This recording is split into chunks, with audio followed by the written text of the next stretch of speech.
Savoir avec l'édition du salon Vivatech qui est porte de Versailles à Paris. Il y a énormément de nouveautés, de changements comme ça sur l'intelligence artificielle, mais pas que d'ailleurs, hein, aussi sur l'utilisation d'une manière générale des nouvelles technologies. Nous en parlons ce matin avec deux personnes qui sont avec nous. Stéphane Battiot qui travaille chez Salesforce, hein, c'est ça? Bonjour. Oui, bonjour. Je travaille effectivement chez Salesforce. Voilà, absolument, pour le secteur public France. Et puis, Kéra Boulila également. Bonjour. Vice-présidente. Bonjour. Bonjour. Bonjour à tous. Avec vous, rapidement, on va parler en fait de deux choses. D'une part, de ce que vous avez lancé, c'est-à-dire une carte des jeux qui va permettre à tout le monde de référencer les événements autour des Jeux Olympiques qui vont avoir lieu. Donc, c'est une forme de carte interactive. Et puis, d'une manière générale aussi, de l'utilisation de l'intelligence artificielle. Alors, sur cette carte des jeux que vous lancez, qui veut nous en parler? Moi, je vais prendre la parole, si vous voulez. Stéphane Battiot, oui. Oui, donc en fait cette carte des Jeux c'est la volonté en fait de l'équipe des Jeux Olympiques de Paris 2024 de rendre accessibles les Jeux pour tout le monde, sur tout le territoire et pas que sur Paris. Et donc l'idée c'était de pouvoir référencer l'ensemble des événements qui vont se passer pendant les Jeux, à la fois les événements sportifs mais aussi tout ce qui va se passer autour sur une carte interactive, et surtout de permettre à chaque association ou chaque entité, on va dire publique ou privée, de pouvoir mettre en avant ses projets. Et nous, on va avoir une 50aine de personnes qui vont accompagner les équipes pour aussi valider ces projets et faire en sorte que ce qui est affiché sur la carte soit affiché en temps réel, mais en même temps soit des éléments de qualité qui correspondent à l'esprit des Jeux. Voilà. Ouais, d'accord. Ce sera une application, hein. C'est bien ça.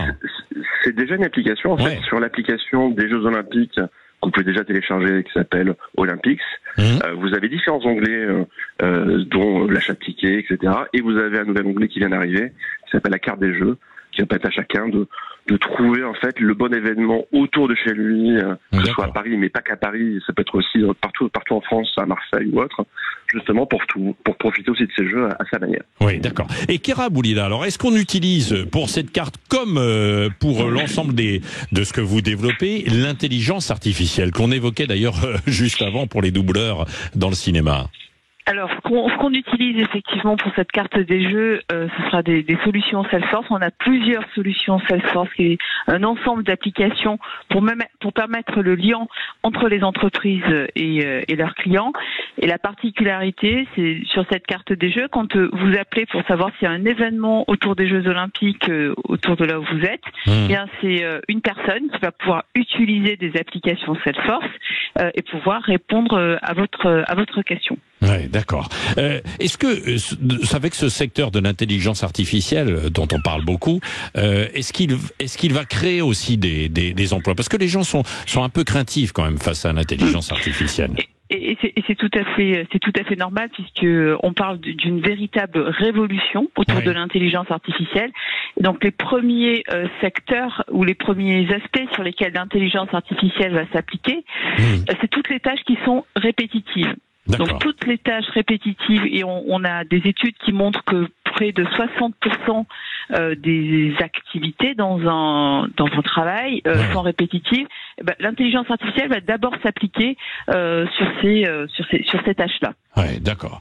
Bon, donc comme quoi ça, évidemment, ça peut susciter de la concurrence, j'allais dire, l'activité humaine, mais pas que. Ça vient aussi en complément. Mais pas que. Exactement, puisqu'il y a des nouveaux emplois, des nouveaux jobs qui vont être créés grâce à l'intelligence artificielle.